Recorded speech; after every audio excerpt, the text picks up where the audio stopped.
Connected? Yes. Good. That's normal Facebook. See, normally Facebook, it's the technological age, ladies and gentlemen. I'm the sports professor, Rick Horrow, and this is another Facebook installment. We are live at the Brown Convention Center, Super Bowl 51 in Houston, Texas, with some of the more important people who are really the architects, pioneers of what will be successful Super Bowl 51 in Houston. But before I start, I just want to tell you, you know what these are? These are Super Bowl tickets. We'll get into that in a few minutes, and here's the thing you need to remember. I have them, and you don't. And let me tell you what else. Face value, easy check, not secondary market. This is not the NFL deal that they cut. This is not StubHub. Anybody want to take a guess what the face value says? $3,200. We're going to talk today about what that does for a community, what that does for fans, what that does for corporate people. And a good friend for a long time, one of the people who's really on board in developing this from his original role, Greater Houston Partnership, where he chaired the Houston Texans president, and an all-around good guy, Jamie Roots. How's that for an intro? That's great. That really good to be with you. It's really a pleasure to have you in town. Yeah, really. Okay, now sometimes he's gratuitous and sometimes he's serious. We're just going to have to figure out which one it is. So first of all, congratulations. Thank you. Well, congratulations for what you don't think I'm telling you about, which is Clemson winning the National Football Championship. That was pretty special. So it's been a good month for me so far. Well, it's been a good month for you, and notwithstanding the Texans are not here on the field, they were in the playoffs. Right. And so let me just talk for a second about what the club's role is in putting a successful rollout like this on the field. What are the Texans doing? Well, the entirety of our organization has been involved ever since we got the Super Bowl about 3 years ago, but I'll back up just a little bit before that. Yeah. The league invites cities to participate in the bidding process. And we were asked to participate for Super Bowl 50 and Super Bowl 51. We weren't able to participate in 50 because we had the NCAA Final Four, but we could for 51, and we prevailed over Miami, right, who was the competition. And I'll tell you, one of the key things that matters in the bid, you got the city, right? You have the stadium, you have the transportation and infrastructure, all the pieces of that, but it is about the owner as well. Yeah. Bob McNair is one of the most respected owners in the National Football League, serves as the chair of the Finance Committee, and so their respect for him was part of that decision.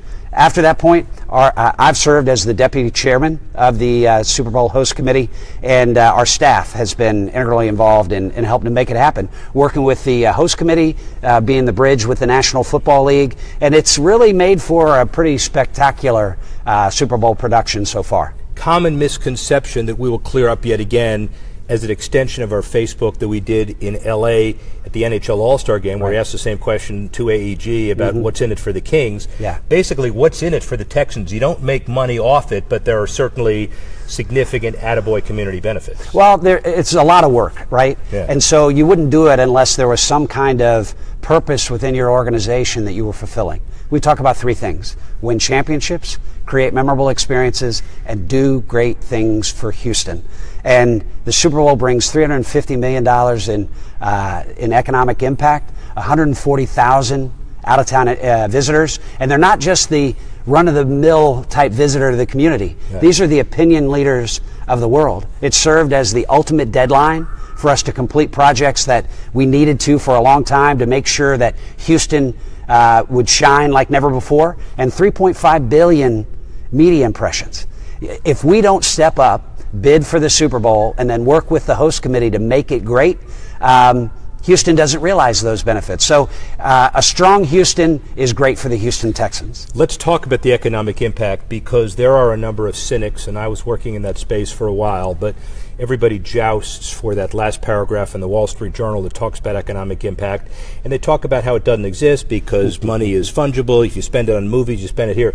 140,000 people are in town that would not be in town but for this game. That's right. And it's all, I mean, this is incremental impact. I mean, all of the displaced elements are factored in. So I don't know. I mean, you can argue what the exact number is. It's a big number. But the more important thing is the opportunity for us to get our community together like it's never been before, right? You look at Discovery Green, the Hilton Americas, Marriott Marquis, the George R. Brown Convention Center, $3 million of investment out at NRG Park to improve the environs. Last 2 years, $40 million of investment in NRG Stadium. Our airports, I could go on, Midtown, et cetera. But all of those improvements are going to pay dividends for Houston for a generation. Right. That's priceless. And the other priceless part that I know academics find very difficult to quantify, and you mentioned the 3.5 billion impressions. If you had to, as a PR agency, quantify how much you would spend to get those 3.5 billion impressions, how much money would you Well, spend? the only thing I know for sure is it wouldn't show up in my calculator, right? There'd be that many zeros. Right. But it's particularly important for Houston because 4 years ago, I mean, I was, as part of the partnership, created a branding campaign, a positioning campaign for Houston, the city with no limits.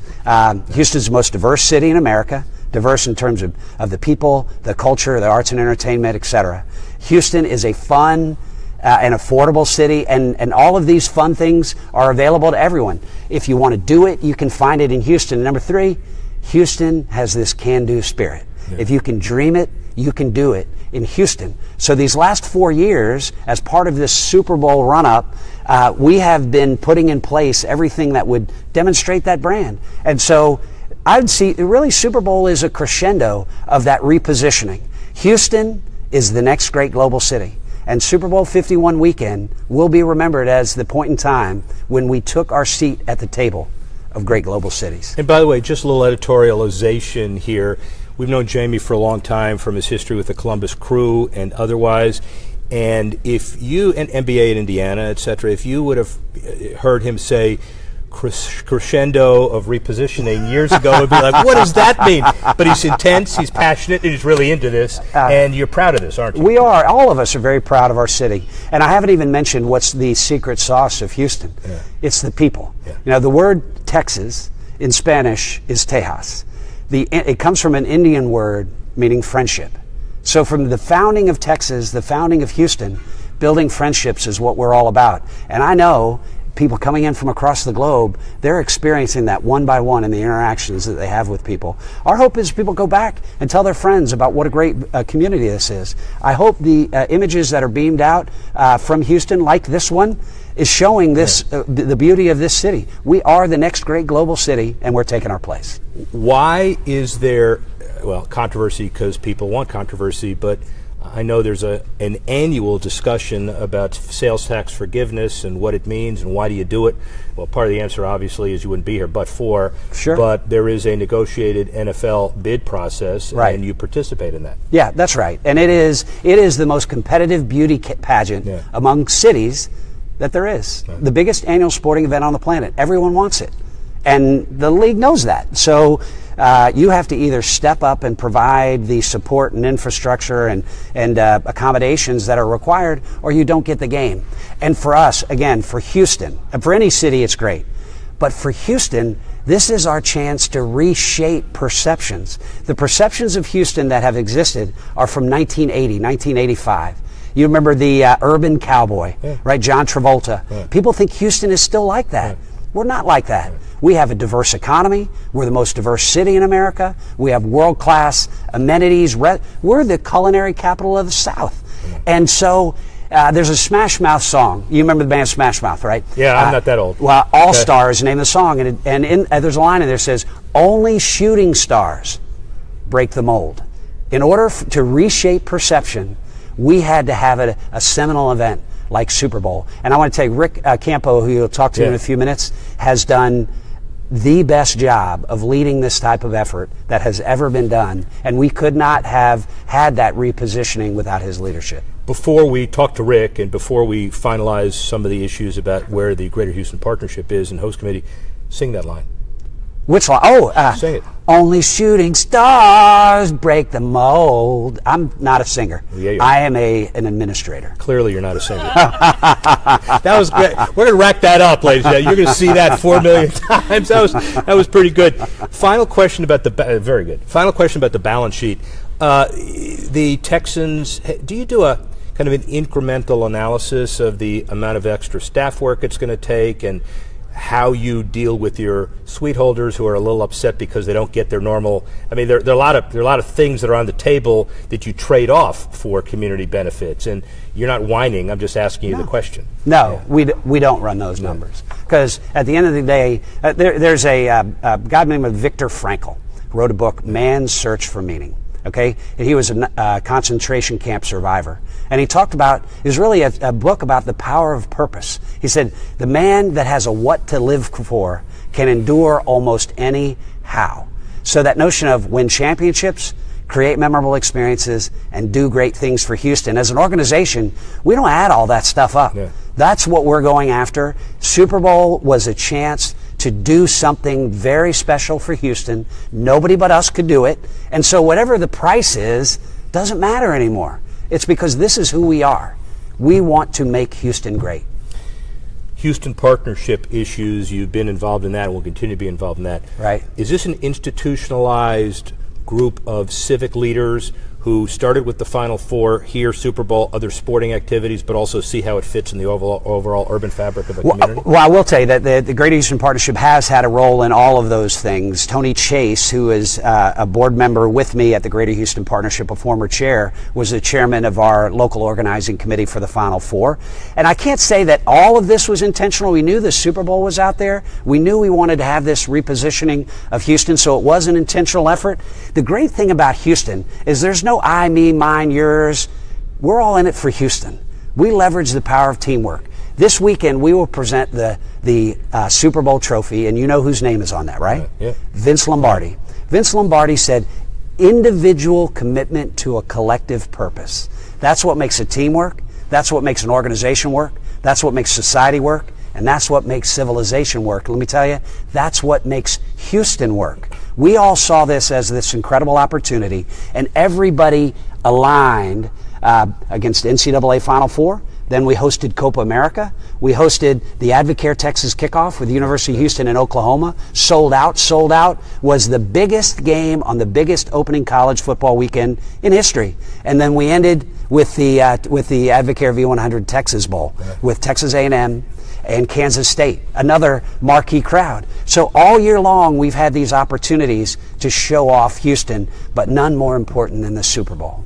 When are you running, and how can I move to Houston to vote for you? I haven't run in a week. I'm going to try to run tomorrow morning. I know that's not what you were talking about. And nor is it going to answer but that that's question. The only kind of running that I'm going to be doing. It, definitely. So final issue two. So here is a guy, who was born in Stone Mountain, Georgia. Yes, sir. Is that correct? Absolutely. So Falcon fan? No, I'm a Houston guy. Yes, Falcon fan? Grown up. So here's the cool thing, right? So the Falcons get into the Super Bowl. Yeah. All of these memories come flying back to me. My first ever National Football League game with my father, the Atlanta Falcons against the Houston Oilers, Earl Campbell at Atlanta Fulton County Stadium. Yeah. That's what makes this game so special. I mentioned we're the most diverse city in America.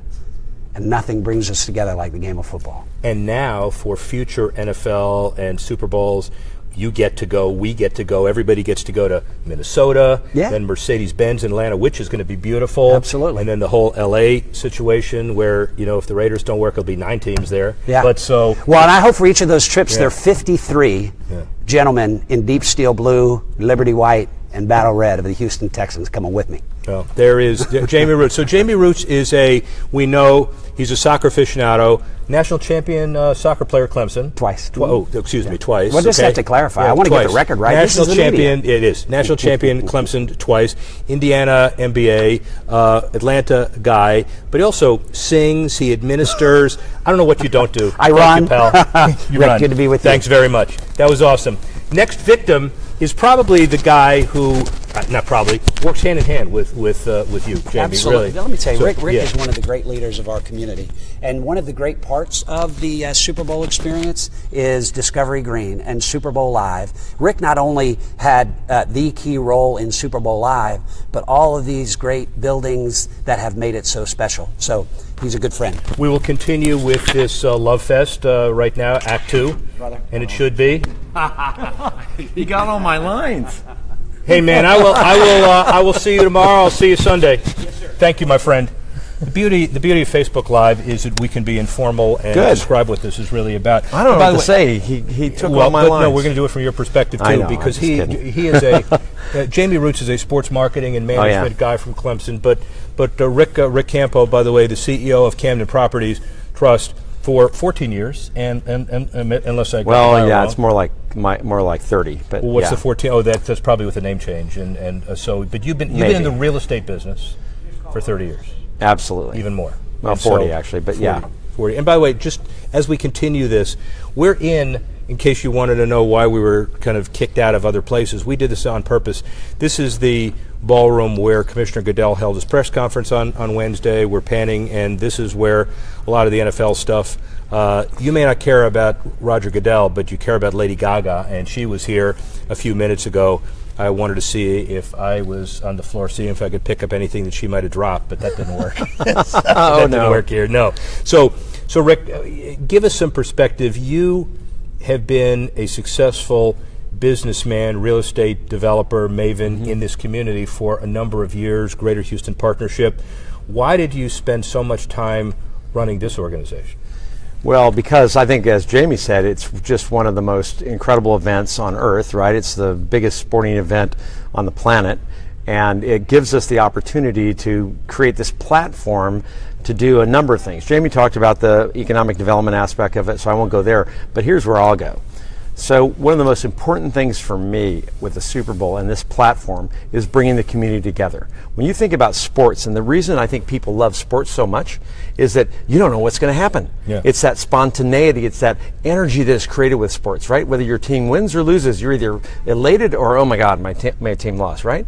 But what it really does is it brings the community together. And you know, in this divided country today, we need things that bring the community together. So right outside these curtains here, we have what's called Super Bowl Live.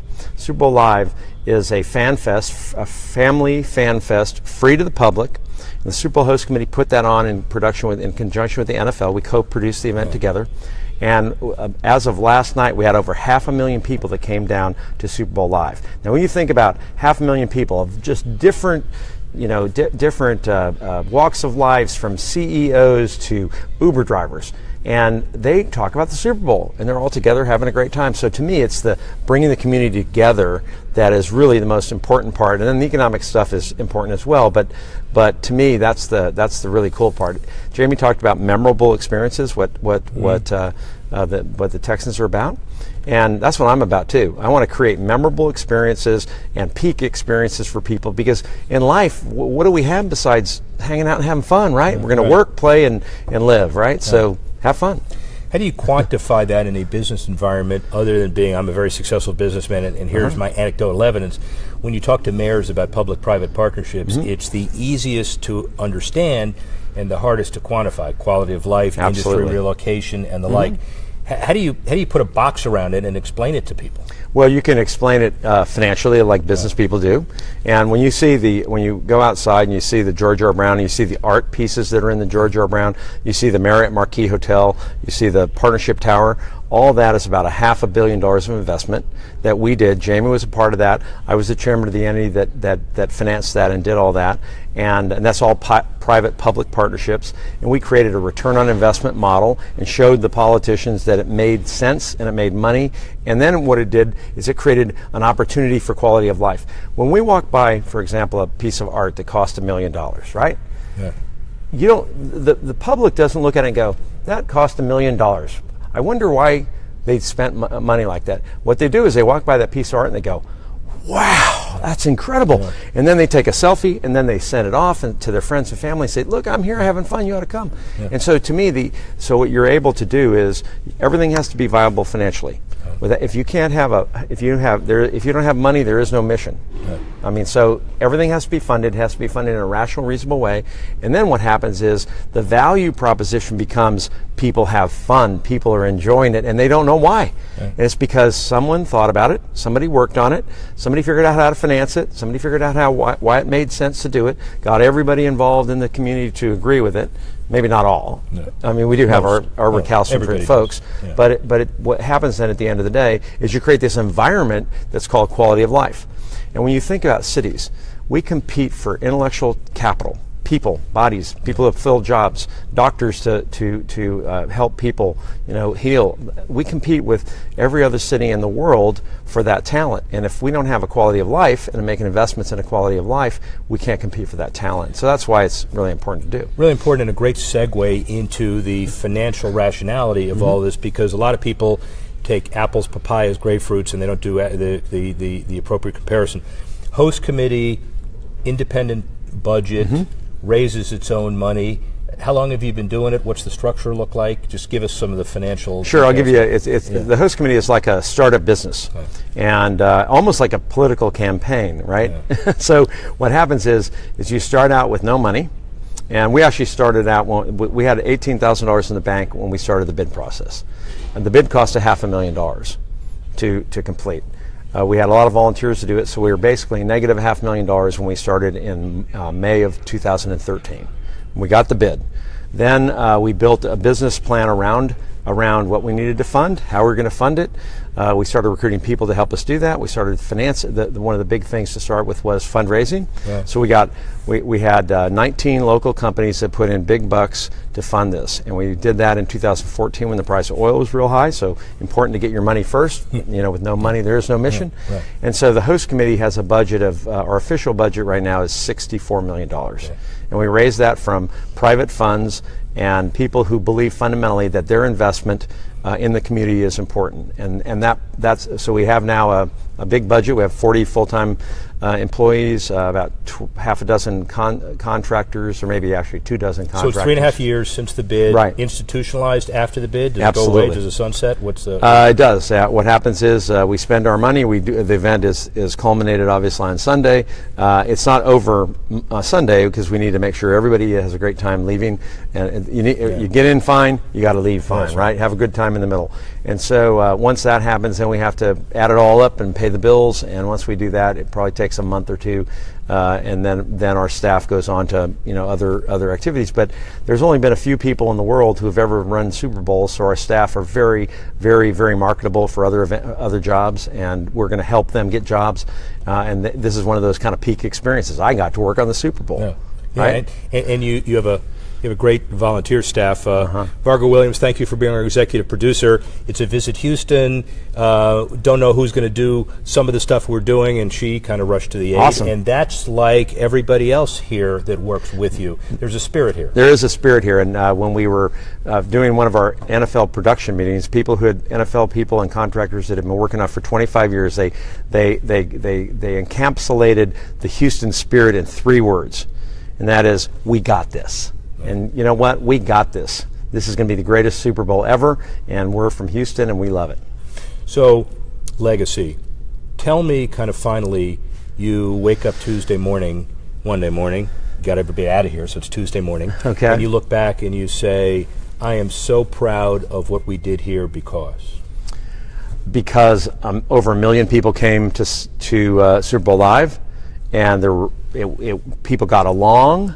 They had a great time, and then our legacy projects that we've completed are lasting a long time. The Marriott Marquis, for example, 1,000-room hotel. We're going to be able to build a convention business that's bigger than it was before.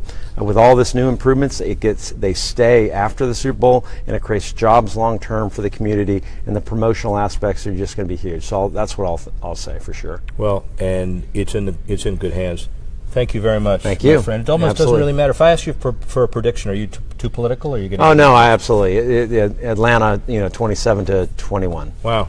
All right, so everybody, his football knowledge may not be great, but his, development real estate knowledge is pretty good. His organizational knowledge is great. He is a great Pied Piper for the community, and the community is lucky to have you. Thank you very much. Thank you. I own properties in Atlanta, but not in Boston. I was just going to say, that's probably just going to ask you about that. And I have a lot of friends more friends from Atlanta here than Boston. Awesome. Yeah. So if are you out of here, or are you going to stick around? I'm out of here. Good. I'm going to be around. Okay, I want to catch you, and we'll spend some time together. So okay, good. Thank Absolutely. you very much. Thanks. Give me the mic. We got to get Larry Fine on. All right, here. get him on. And thank you. Take care. Thank you, my friend. Appreciate that.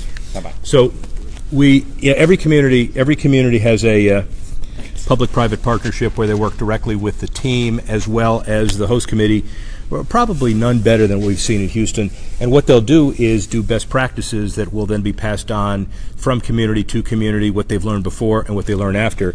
And I've asked Larry Fine, who is the North American Executive Global Poobah Editor for Reuters. How does that sound? No. Not even close. That sounds pretty good, especially if but there's a pay raise that comes in there. It sounds great, but that's not what you are. What's the title? Well, I'm the northeastern U.S. correspondent. I'm based in New York. Okay. And so, I handle the big sports stories. You handle the big sports stories, but you have been to the last 7 Super Bowls? I've been to about 7 Super Bowls, about 20 World Series, about 25 U.S. Open tennises, all the golf majors. Yeah, and we see each other from time to time. The reason why I want to do this is to get your perspective, your comparative perspective. So, Super Bowl 50 in Santa Clara, San Francisco was a special one for historical reasons. We go to Minnesota next, and Miami, and Atlanta eventually, and LA. So we're kind of right in the middle of an interesting cycle. So give me some of your general perspectives and perceptions of this week. What are some of the biggest issues you see?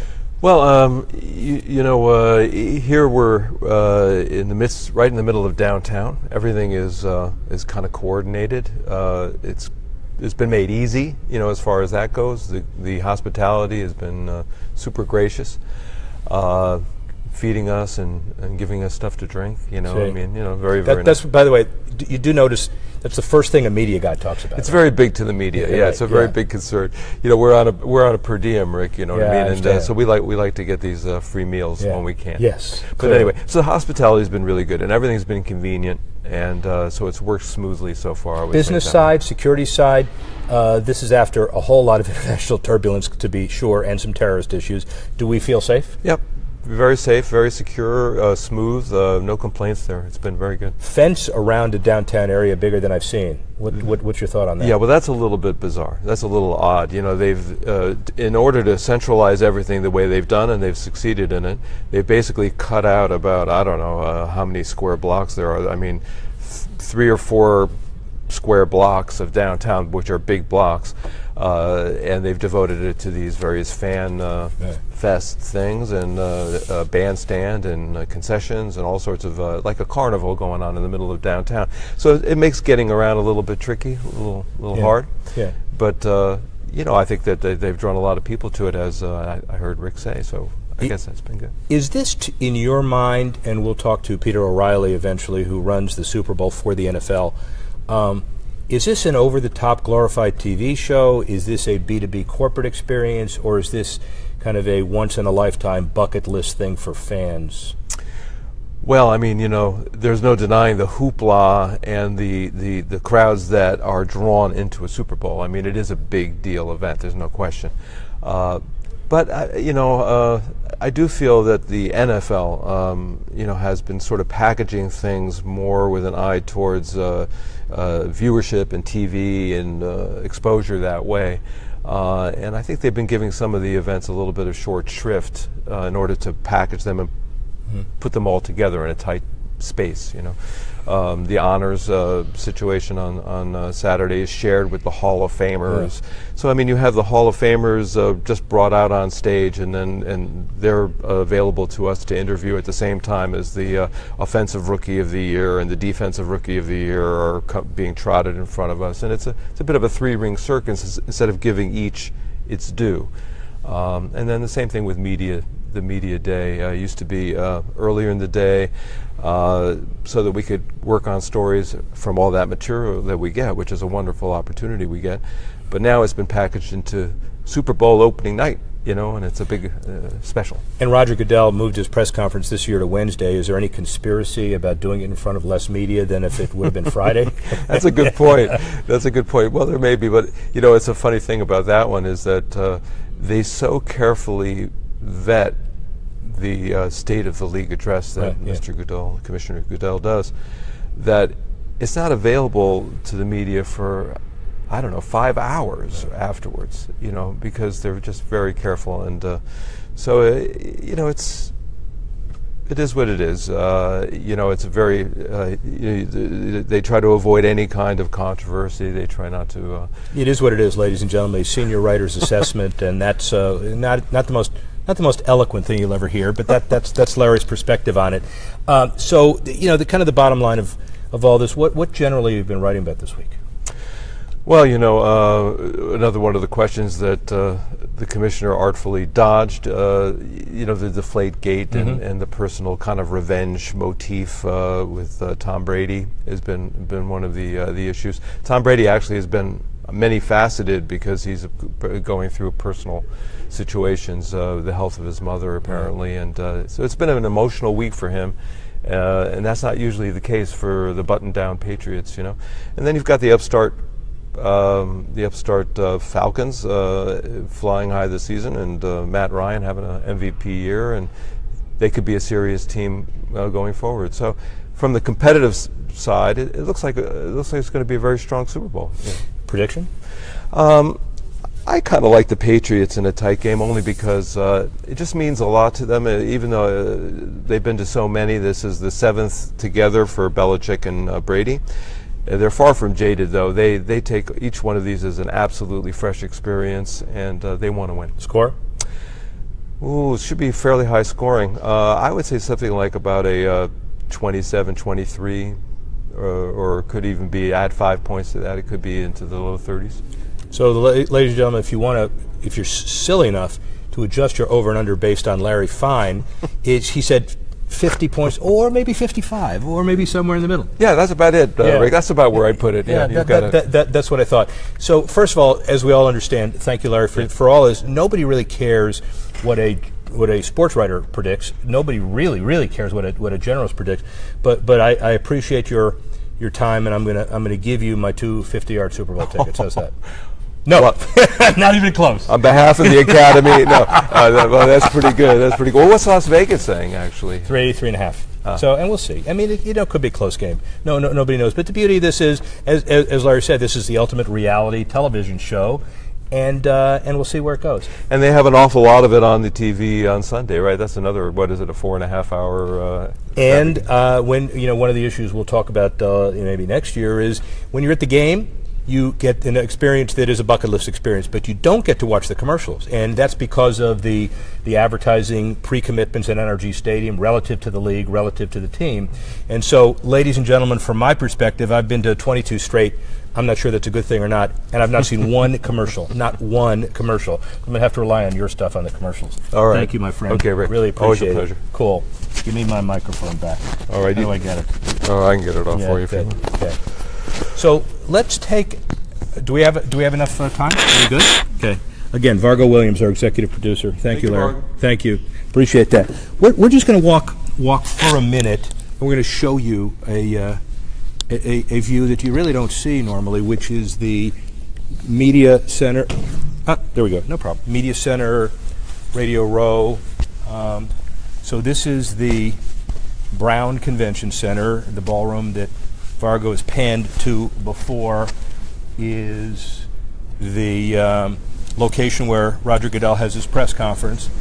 And just to give you some perspective, that is, well, let's walk out over here so we can see the media center, where, as I remember it was 7,000 media credentials that are given out on a regular basis. The Radio Row and Television Row starts the Super Bowl Monday. It's winding down now this afternoon. Just want to go out here to walk and kind of show you the hall. It gets bigger with media from all over the world, dignitaries, owners. You saw Jamie Roots come in, and that's the perspective. So if you pan over, Radio Row, Media Row is over there as well, and corporations will activate around this. You'll have superstars from time to time coming in. We have a Pied Piper group of people who are walking here. This looks like somebody you can always tell where there is a celebrity that comes through from time to time. They all follow people. Okay, thank you. I don't know who that is. And you can always, by the way, you can always tell here at Super Bowl by the number of red-jacketed security people who are flanking people from time to time. So, all right, that's enough of that experience in this world. Let me just give you some kind of closing perspectives. The Super Bowl has always been a special event. Super Bowl I was televised by 2 networks simultaneously. and the ad costs were $42,000 for a 30-second spot. This year, ads completely sold out well in advance, over 5 million.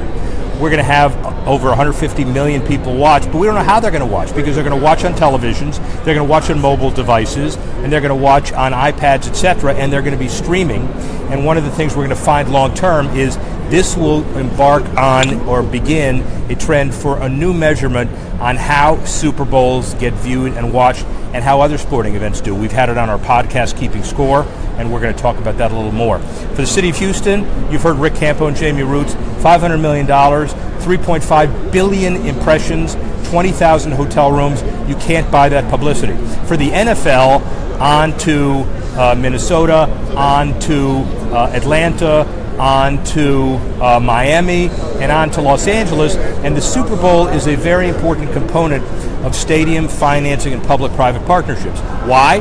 Because of 140,000 people are coming into town that otherwise might not, and only 65,000 can come to the stadium. We all understand there is economic impact that nobody can question. So it is a win-win-win situation for everybody. And let me finally conclude by saying this is so prolific that Heinz has launched a campaign to make the Super Bowl an annual holiday, Super Bowl Monday, because they've quantified that 16 million people will call in sick the day after the game. I personally think that's low. Everybody in the sound of my voice needs to hear this. Call in sick on Monday for your employers, because you're not going to be productive anyway, because you're going to be watching a fantastic Super Bowl. I'm Rick Horrow. That's Keeping Score. See you next time. I'm out.